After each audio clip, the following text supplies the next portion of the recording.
What's up, guys? This is Coach Grant with First Down Training, and today we're going to be breaking down 2 secrets to being an unguardable wide receiver. So I hope this video can help you out and give you some value, but also, fellas, if you're a wide receiver and you would like a daily training schedule with all the things you should be doing in the gym and on the field for a full month, check out that very first link in the description below for our ultimate wide receiver training schedule. You'll get access to over 100 plus wide receiver drills and in the gym exercises with sets, reps, and a video example of each drill and example of each gym workout. So check out that very first link below if you're interested, fellas. Let's get started. So first thing to being an unguardable wide receiver, secret to it is being able to gather info off the line of scrimmage with this DB. So let's watch Davante Adams here. He comes out with his patented hesitation release and runs this deep post to the inside. So why does he decide to go with this release? So we see this DB, he's head up and we got some cushion here. Anytime that I come up to the line and I got some cushion from the DB, I have to do one thing. I have to close the cushion with him. I have to make him uncomfortable. I have to try to step on his toes, and I have to try to get him to show his hand, aka gathering info on what he's doing.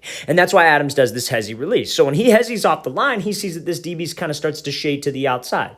Maybe he's got safety up to the inside. Maybe he was trying to disguise his leverage pre-snap. But when we're running this post route, you could take an inside release or an outside release. But it's all based on how the DB reacts. We get a lot of questions about when do I do this on certain routes? When do I do this on this route? It's all based on the DB, fellas. So we come off the line here, we hesitate, we see shades to the outside, he takes the inside release. He is able to react off of his press releases. That's what so many wide receivers cannot do. They come up to the line, they have a predetermined plan, and then if that plan doesn't work, they lose. You have to make sure that we have a plan of action, but we also have a plan to react. Let's play this thing again, full speed one more time. We're going to show another example of Cooper Kupp doing this exact same release. So fellas, we hesitate at this DB, he shades outside, take the inside. We hesitate at this DB, he shades inside. Okay, let's take the outside. We got to be comfortable running routes no matter what release I take. Your separation comes to the top of the route. Our job off the line is to keep timing with my QB and keep spacing on the play. Let's play it again, full speed. Great job hesitating,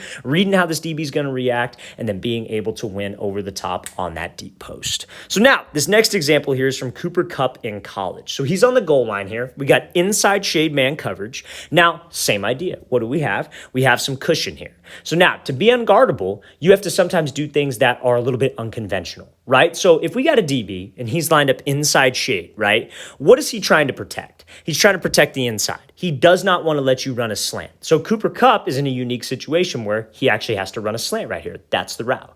So let's watch what he does. He hesitates at this DB. DB kind of just sits there, and he's able to use a crossover and win on this slant. Let's play it again one more time. Hesitates at him, gathers info, and uses a crossover to win.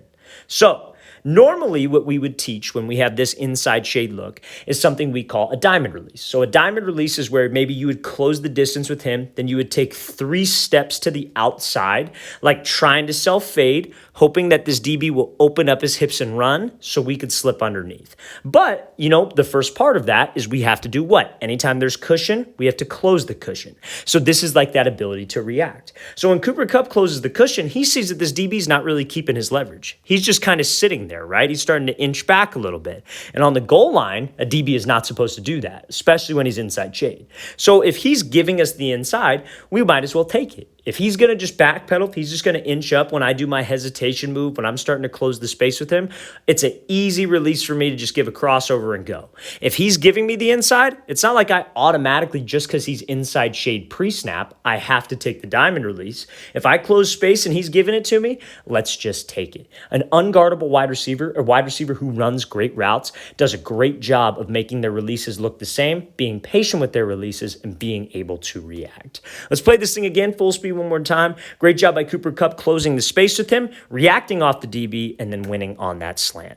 Okay, so now, second key to being an unguardable wide receiver is you have to make sure that you make your routes look the exact same. So there's a clip here. We're going to look at 2 clips here. Same 2 receiver and DB. This is from the exact same game. Marshawn Lattimore versus Justin Jefferson. Justin Jefferson is going to be running a 10-yard out and we're going to talk about how you guys can build off of this. So let's play at full speed. So he comes off the ball because a little hezzy move, sell and fade, breaks this thing right off and wins. So this happened first, and he obviously gets a catch. He gets both feet down right here. This route happened first in the game, and after this, we're going to look at a route he uses to set up off of this. But let's talk about it. So if I'm running an out route, right, and we got inside shade press, we know that we are probably going to be doing what on the out route? Taking an outside or an inside release? An outside release, right? You're going to be able to take an outside release because he's inside shade. He's trying to prevent the inside route. So my goal with my outside release is I can't just run super wide and break to the out. I have to get skinny. I have to push vertical. I have to sell fade to try to get him to open up his hips to commit. So that's what Jefferson does. He hesitates off the line, keeps the DB inside shade, and then he accelerates. Everything about your routes, fellas, to be unguardable has to look the same. You have to make sure that you keep the same pad level. You're running hard. You're running in full speed because all of those things can help you get separation when you actually have to run a fade because maybe we start to get that DB to guess a little bit. So he's pushing fade. He's pushing vertical. We get that DB to open up. He's feeling the speed here. He does not want to get beat deep.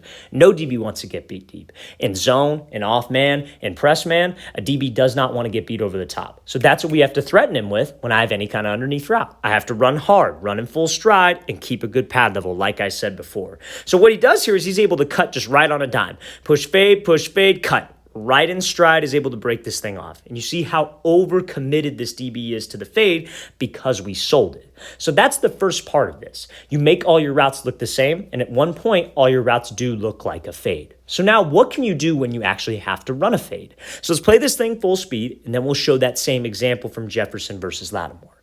So let's play it full speed, hesitates, and then he accelerates off the line, cuts right on a dime to win on that out route. So now, same type of press coverage look. Now this happened second in the game. That out route happened first. So now this happens second. So the key to being an unguardable route runner, an unguardable receiver, you got to pair your routes together. So not only do you have to make your routes look like a fade, but you have to make your fade look exactly like an out route. So watch the release that he decides to use here. So he comes off the ball. He hesitates, takes off vertical, and Lattimore's using something we call a trail technique right there. So this is where he gets into a little bit of trouble here. Because when we come off the ball and he hesitates to the outside and then he accelerates, what's Lattimore thinking? He got beat pretty bad on that out route, right? And it looked the exact same. It was the same situation. Inside shade press, same type of hezzy release. Now he's accelerating up vertical. He's already been beat on the out route. So he's probably expecting that a little bit. So he starts playing this trail technique. He starts trailing his back hip, but that's sometimes dangerous for a DB. Because what's he vulnerable to? The fade. And all that QB has to do is put that ball right over the shoulder and put it in a spot where that DB cannot make a play. And that's exactly what happens here because Jefferson made his routes look the same. It's called being unpredictable, fellas. Pair your routes together, be unpredictable so we could win in every single situation like this. So, fellas, if you're going to try to do if you're going to try to be a great route runner, a creative route runner, you need to make things look similar, and that is what's going to get you a lot of separation and help you be a much more successful wide receiver.